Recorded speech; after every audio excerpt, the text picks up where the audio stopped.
सेवा सदन lifeline super speciality hospital, जागतिक दर्जाच्या सुविधा आता तुमच्या खिशाला परवडतील अशा।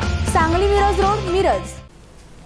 गांधीनगर येथील पंचगंगा नदीवरील घाटावर स्त्री जातीचा मृत अर्भक आढळला आहे। कोल्हापूर जिल्हा हा पुरोगामी विचाराचा जिल्हा आहे। मुलींना जन्माला येऊ द्यावे यासाठी शासनासह सामाजिक संस्थाही विविध योजना राबवत आहेत, पण याला काही अपवाद ठरत आहेत। नकोशीला आजही जन्म घेण्यापासून रोखण्याचं काम आर्थिक लाभापोटी काही वैद्यकीय क्षेत्रातील मंडळी करीत आहेत।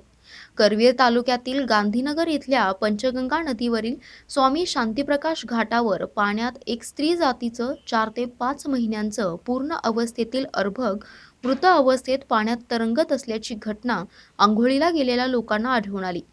त्यांनी गांधीनगर पोलिसांना माहिती दिली असता सहाय्यक पोलीस निरीक्षक सुशांत चव्हाण हे कर्मचाऱ्यांसह घटनास्थळी दाखल झाले।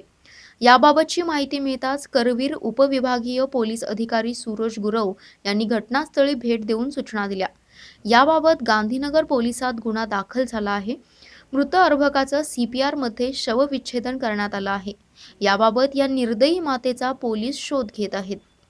आंतरराष्ट्रीय ख्यातीचे डॉक्टर BS भोसले यांचं आशा होमिओपॅथिक क्लिनिक, आजाराच्या मुळाशी पोहोचणारी आधुनिक उपचार पद्धत। निराश होताय कशासाठी? होमिओपॅथी आहे सर्वांसाठी। बँक ऑफ इंडिया जवळ शिवाजी रोड, मिरज।